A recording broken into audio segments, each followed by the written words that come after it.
क्या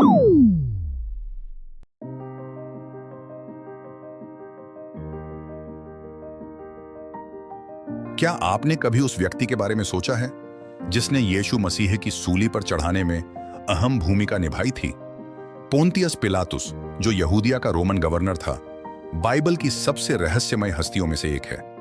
उसने यीशु को सूली पर चढ़ाने की मंजूरी क्यों दी, जबकि उसे पता था कि यीशु निर्दोष हैं? और उसके बाद पिलातुस के साथ क्या हुआ? आज की इस वीडियो में हम समय में पीछे जाएंगे और पिलातुस की जिंदगी, उसके फैसलों और उनके परिणामों को जानेंगे। अंत तक हमारे साथ बने रहें, क्योंकि पिलातुस की कहानी का अंत बहुत ही दुखद है और ये एक ऐसा मोड़ है जिसे आप मिस नहीं करना चाहेंगे। बाइबल की कहानियां हो चैनल पर फिर से आपका स्वागत है। अगर आप यहां नए हैं तो लाइक बटन दबाना और सब्सक्राइब करना ना भूलें। इससे हमारे चैनल को बढ़ने में मदद मिलती है और आप हमारी आने वाली किसी भी वीडियो का अपडेट कभी मिस नहीं करेंगे। पोंटियस पिलातुस की कहानी, जो रोम का एक गवर्नर था और जो यीशु की सूली पर चढ़ाने के फैसले में फंस गया था, सिर्फ एक धार्मिक कहानी नहीं है। ये ताकत, जिम्मेदारी और कठिन फैसलों की कहानी है।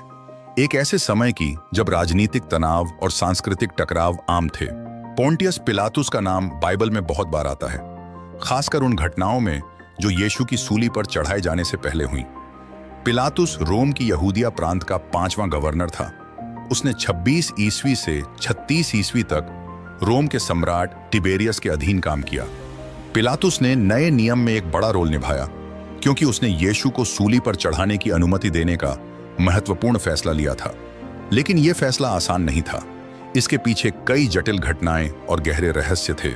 पिलातुस के जीवन के सबसे उलझन भरे पल में से एक तब था जब उसने बारबास, एक बदनाम अपराधी, को यीशु के बजाय छोड़ने की अनुमति दी। पिलातुस जानता था कि यीशु निर्दोष है और उन पर झूठा आरोप लगाया गया है, लेकिन फिर भी उसने यीशु को सूली पर चढ़ाने के लिए सौंप दिया, ये दिखाने के लिए कि वो इस अन्यायपूर्ण फैसले से सहमत नहीं है। पिलातुस ने सबके सामने अपने हाथ धोए, जैसे कह रहा हो, मैं इसके लिए जिम्मेदार नहीं हूं। लेकिन इस काम से भी वो अपने फैसलों के परिणामों से बच नहीं सका।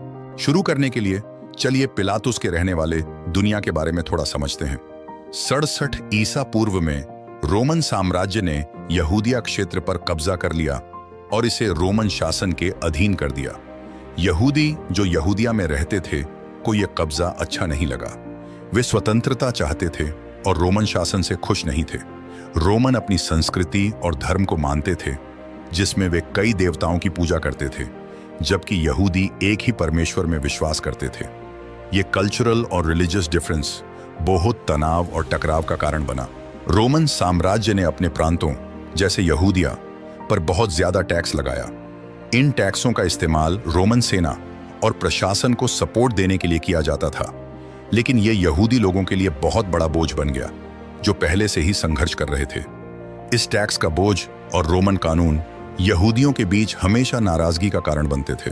रोमन गवर्नर जैसे पोंटियस पिलातुस को इन प्रांतों की देखरेख के लिए भेजा गया था, ताकि वे व्यवस्था बनाए रखें, टैक्स इकट्ठा करें और सुनिश्चित करें कि लोग रोमन साम्राज्य के प्रति वफादार रहें।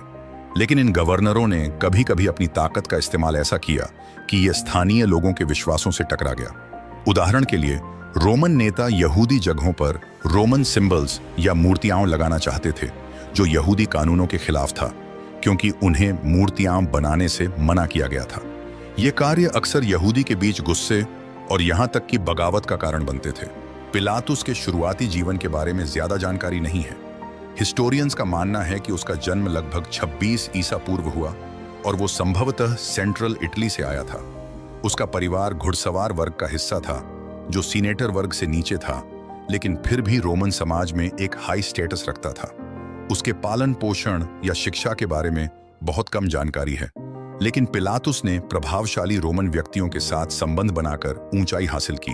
आखिरकार वो लगभग 26 से 36 ईस्वी तक यहूदिया क्षेत्र का गवर्नर बन गया। एक गवर्नर के रूप में उसके पास कई जिम्मेदारियां थीं: रोमन कानून लागू करना, सार्वजनिक व्यवस्था बनाए रखना और रोम के प्रति वफादारी सुनिश्चित करना। वो विद्रोहों को दबाने के लिए सेना की कमान भी संभालता था और यहूदी लोगों से कर एकत्र करता था। पिलातुस यहूदिया क्षेत्र में सबसे उच्च अधिकारी था। उसके पास न्यायिक मामलों में जीवन और मृत्यु का फैसला करने की शक्ति थी, जिसमें लोगों को मौत की सजा देने का अधिकार भी शामिल था। फिर भी यीशु के मामले में पिलातुस हिचकिचा रहा था। वो उसे मारना नहीं चाहता था, हालांकि उसके पास ऐसा करने की शक्ति थी। बाइबल के अनुसार पिलातुस को यीशु में कोई दोष नहीं मिला। लूका के सुसमाचार में पिलातुस ने निर्णय लेने से बचने की कोशिश की और यीशु को गलील के राजा हेरोदेस के पास भेज दिया। लेकिन हेरोदेस ने यीशु को वापस पिलातुस के पास भेज दिया। पिलातुस फंस गया था। वो यीशु को दोषी नहीं ठहराना चाहता था, लेकिन उसे यहूदी के नेताओं और लोगों का दबाव था, जो चाहते थे कि यीशु को मार दिया जाए। यहूदी नेताओं ने कहा कि यीशु रोमन सत्ता के लिए खतरा है और उन्होंने दावा किया कि वो विद्रोह करवा सकता है। ये डर शायद बढ़ा चढ़ाकर बताया गया, लेकिन इसने पिलातुस की चिंता को बढ़ा दिया कि उसे इस क्षेत्र में शांति बनाए रखनी है। पिलातुस की पत्नी क्लौडिया ने भी उसे यीशु के बारे में चेतावनी दी। उसने यीशु के बारे में एक सपना देखा और पिलातुस को एक संदेश भेजा जब वो न्याय कर रहा था। उसने कहा, उस निर्दोष आदमी को कुछ मत करो, क्योंकि मैंने आज उसके कारण सपने में एक बहुत पीड़ा भोगी है। फिर भी इन चेतावनियों के बावजूद पिलातुस अंत में भीड़ की मांग मान गया। पासओवर के दौरान यह परंपरा थी कि पिलातुस एक कैदी को रिहा करने की पेशकश करता था। उसने यीशु को छोड़ने का सुझाव दिया, लेकिन भीड़ ने उसकी एक ना मानी और जाने माने अपराधी बारबास को रिहा करने के लिए चुना। अंत में पिलातुस हार मान गया। उसने सबके सामने अपने हाथ धोए ताकि दिखा सके कि वो इसकी जिम्मेदारी नहीं लेता, और उसने यीशु को सूली पर चढ़ने दिया। पिलातुस की कहानी बाइबल में यीशु की सूली पर चढ़ने के बाद खत्म हो जाती है, लेकिन हिस्टोरिकल रिकॉर्ड बताते हैं कि पिलातुस ने यहूदिया में गवर्नर के रूप में अपनी भूमिका जारी रखी और एक कठोर नेता बना रहा। 3 साल बाद उसने मंदिर में कुछ गलीलियों की हत्या करने का आदेश दिया। पिलातुस ने एक गांव में इकट्ठा हुए समारियों के एक समूह को भी मारने का आदेश दिया, क्योंकि वे मानते थे कि वे मूसा द्वारा दफनाए गए पवित्र सामान को खोजेंगे। इस घटना के बाद समरियों ने रोमन अधिकारियों से शिकायत की और पिलातुस को रोम में न्याय का सामना करने के लिए बुलाया गया। जब वो वहां पहुंचे तो सम्राट टिबेरियस की मृत्यु हो चुकी थी और नए सम्राट कलिगुला की सत्ता में थे। यह स्पष्ट नहीं है कि पिलातुस का कभी मुकदमा हुआ या नहीं, लेकिन उसे फिर से उसकी पोजीशन पर नहीं लौटाया गया। उसे गॉल, जो कि आज का फ्रांस है, वहां भेज दिया गया। शुरुआती हिस्टोरियंस जैसे यूसेबियस और जोसेफस ने सुझाव दिया कि पिलातुस का अंत दुखद था। कुछ रिकॉर्ड कहते हैं कि वो बदनामी में गिर गया और अंततः आत्महत्या कर ली। दूसरों का मानना है कि उसने बस निर्वासन में अपना जीवन बिताया। उसकी मृत्यु के बारे में कोई ठोस सबूत नहीं है, लेकिन शुरुआती ईसाई लेखकों का मानना था कि उसका दुखद अंत यीशु के क्रूस पर चढ़ाने में उसकी भूमिका के कारण सजा का परिणाम था। पिलातुस की विरासत आज भी याद की जाती है। उसके काम और चुनाव हमें ये याद दिलाते हैं कि जिम्मेदारी से बचने के परिणाम क्या हो सकते हैं। अपने हाथ धोने से वो यीशु को दोषी ठहराने के अपराध से मुक्त नहीं हो सका। पोंटियस पिलातुस की कहानी शक्ति, डर और सही करने के संघर्ष को दिखाती है। पिलातुस के चुनाव हमें याद दिलाते हैं कि कभी-कभी जिम्मेदारी से बचने से और भी बड़े परिणाम हो सकते हैं। चाहे आप उसे एक बुरा आदमी माने या एक मुश्किल स्थिति में फंसा हुआ व्यक्ति, पिलातुस की कहानी सदियों से महत्वपूर्ण रही है। देखने के लिए शुक्रिया।